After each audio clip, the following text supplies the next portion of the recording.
Okay guys, ngasi kangleipak viewer member okchari aigi story da haigi bdo.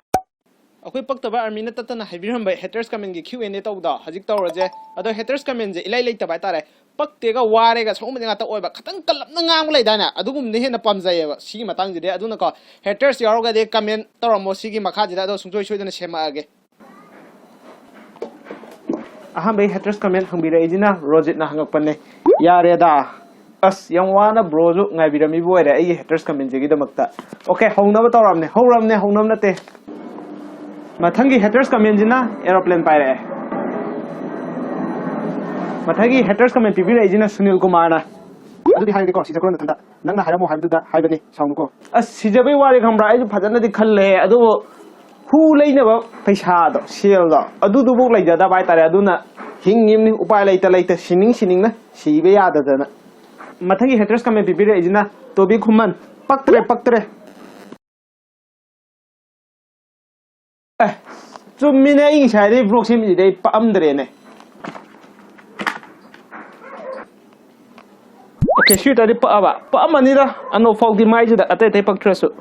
aduga mathangi haters comment pibira ijina saiteji na pibira pani kai wakanda ki tawibano nasaktuga paktre mo ano fogdi pa amani da mai ji da atai paktra zo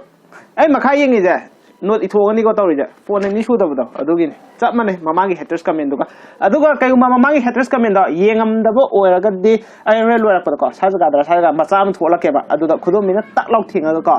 sahi ama helam mani khange adu haters comment sengubdo aduga sina ani su bani ai channel gi oina haters comment aduga comment Q&A gi blog amaga tawre aduju hapamagi aduga makhata ba mahaki wairo yang kita wari nang pila bane he nasak tuga YouTuber ni kai la kai ka YouTuber aju wae bro camera amuk thagat kani edit amuk tawgani adubu aigi awabe je ubiraga nokhoi ju wana yengbi bai damakta adu mati harawa phawe thamoi nungda adu mati nungaiba phawe adubu kokphai ka ba iruja thoge se iruja ga koi shampoo jung ka lai te shampoo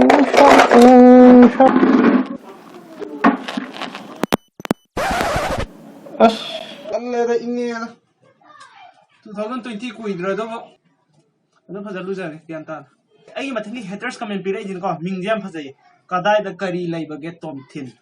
chumma tra ai na jo chumi bro thogi samse no mata phajanna hala da video nam drise kari gi no bro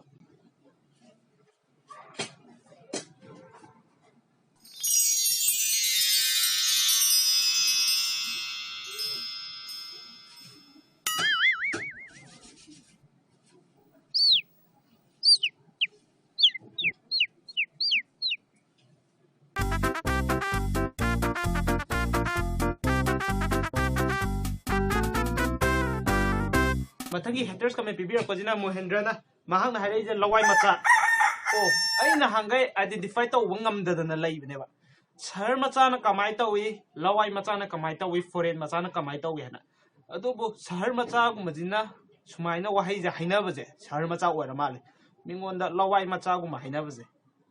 thank you ai gi chamam na ngokcha na haidi pokhum phangbam khangdana angkau hopam khangdana lairamije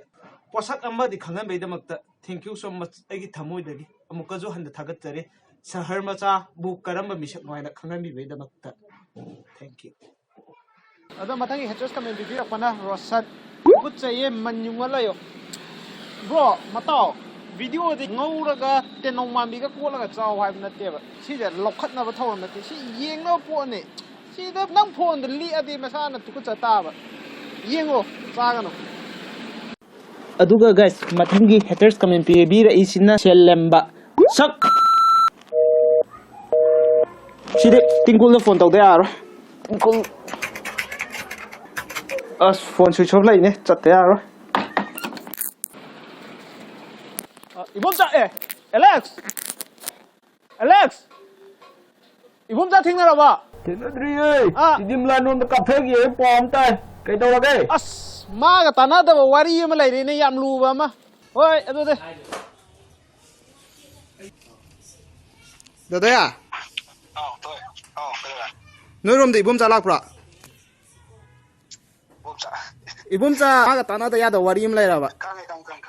Lak pra. Lak, please không đi lạc đi. ꯁꯨꯝ ꯀꯩꯁꯥꯝꯄꯥꯠꯔꯣꯝꯗ ꯁ꯭ꯇ꯭ꯔꯦꯠꯇ ꯆꯠꯈꯤꯑꯕ ꯑꯩꯅ ꯅꯝꯕꯣꯜꯔꯣꯝꯗ ꯌꯧꯔꯖꯥꯠꯂ ꯁꯤꯅꯤ ꯅꯠꯇ꯭ꯔꯗꯤ ꯃꯥ ꯑꯦꯌꯔꯄꯣꯔꯠꯇ ꯍꯥꯏꯖꯤꯜꯂꯒ ꯗꯤꯜꯂꯤꯔꯣꯝ ꯀꯥꯞꯊꯔꯝꯕꯁꯨ ꯌꯥꯏꯌꯦ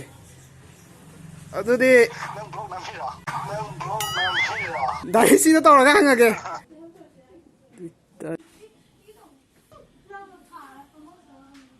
ꯗꯤꯜꯂꯤꯗ Ibomcha ꯂꯥꯛꯄ꯭ꯔꯕ Ang dem na kanay ko. 이범자 하지 와 라운나리베 이범자 텔렌 레이라바 케노 카야 이찰 이체 카야보 텔렌 부토 한바기 통나마 비비리바 이범자 페이스북기 이범자도 어디 딜리드 락도 탱나드로나 탱나드리야 어디 탱나다다 아이나 폰 넘도 떠로요 Kanino hoy? Ang dem na kayo. Kanino hoy? Ang dem na kayo. 잉해 떠우리데 오케이 이범자 티유다 이제 지타란다나 아코이 돈 자이데 레이브라네 이행장 번에도 성공 캐난 떠래메 아코이 네 빡다바게데 하 성공 캐리 빠자가 서젝니다나 아도 빠자 로컬 하지 누밋 투다 따레 하지 뿡제 망아가 미니 군니 토이 찰레 뿜맘맘메 시다데 아두나 마카이 퀘션 뭐 호라 마타기 퀘션 한가이지나 지공 레이나 한가 빡고 컴라 빡다바 아미 하이도 하나 암타 셈토 오 빡티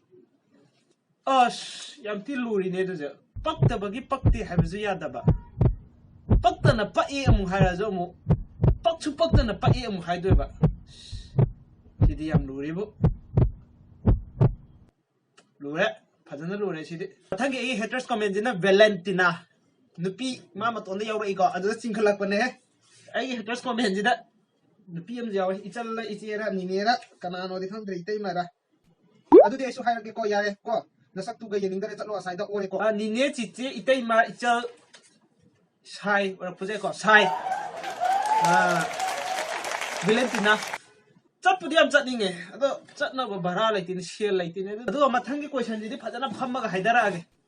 ꯔꯥꯁꯤꯗꯤ ꯃꯐꯝ ꯈꯪꯗꯅ ꯃꯥꯡꯈ꯭ꯔꯦ ꯐꯠꯖꯩ ꯐꯠꯖꯩ ꯁꯨꯃꯥꯏꯅ ꯏꯅꯧ ꯅꯧꯅꯀꯣ ꯗꯥꯏꯂꯣꯛ ꯑꯃ ꯄꯨꯊꯣꯛꯄꯁꯦ ꯁꯤꯁꯦ ꯌꯥꯝ ꯊꯤꯅ ꯄꯥꯝꯃꯦ ꯁꯤ ꯗꯥꯏꯂꯣꯛꯁꯦ ꯌꯥꯏ ꯃꯊꯪ ꯑꯩꯒꯤ ꯕ꯭ꯂꯣꯛꯇ ꯍꯥꯞꯄꯛꯑꯒꯦ ꯅꯣꯠ ꯇꯧꯔꯒ ꯔꯥꯁꯤꯗꯤ ꯃꯐꯝ ꯈꯪꯗꯅ ꯃꯥꯡꯈ꯭ꯔꯦ ꯄꯨꯟꯅ ꯊꯤꯃꯤꯟꯅ ꯂꯣꯏꯔꯦꯗ ꯑꯩꯈꯣꯏ ꯃꯁꯦꯟ ꯅꯠꯇ꯭ꯔꯅꯦ ꯑꯩꯈꯣꯏ ꯄꯛꯇꯕ ꯑꯥꯔꯃꯤꯁꯨ ꯌꯥꯝ ꯂꯩꯔꯤꯗꯤ ꯑꯗꯨꯅ ꯍꯧꯅ ꯍꯦꯛꯇ ꯊꯤꯔꯁꯤ ꯍꯌꯦꯡꯗꯩ ꯔꯥꯁꯤ ꯑꯗꯨꯒ ꯉꯁꯤꯒꯤ ꯑꯣꯏꯕ ꯈ꯭ꯋꯥꯏꯗꯒꯤ ꯏꯔꯣꯏ ꯂꯣꯏꯕ ꯍꯥꯏꯗꯤ ꯏꯔꯣꯏꯗ ꯂꯣꯏꯕ ꯍꯥꯏꯕ ꯅꯠꯇꯦꯀꯣ ꯑꯔꯣꯏꯕ ꯍꯥꯏꯕꯅꯤꯀꯣ ꯏꯔꯣꯏ ꯂꯣꯏꯕ ꯑꯩꯈꯣꯏꯒꯤ ꯆꯦꯅꯦꯜꯁꯤꯒꯤ ꯑꯣꯏꯅ ꯄꯛꯇꯕ ꯕꯇꯥꯂꯤꯌꯟ ꯑꯥꯔꯃꯤꯒꯤ ꯍꯦꯇꯔꯁ ꯀꯃꯦꯟ ꯍꯥꯏꯖꯔꯛꯑꯒꯦ expression attitude tong yenginde nasagi attitude ta adum ta sigi harwade oh mai mut khare Ibomcha. May thano ibomcha.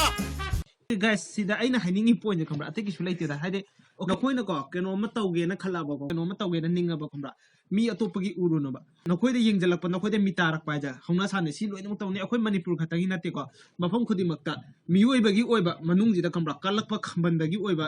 keno je loina yongna ya ba adudo makoina control taw bangam da bagi makoina kalaktana khambandana uthok jarak pa ne masana masama tonda aduna sida yam ka hena yengjaluno aigi haiga dawu nakoina tawge ba khaliba thabak to kamra kanamta udabida taw adu natana ko kanana kai harakini kanana kai torokani kanana kai ngangkani na ko mi gi da dum yengaga lai ngai da khamba nang na sa mi oi bangam da na punsi da dum manga to khrani okay guys ngasi matang sida video se solution jage matang video laktre bu sa make mal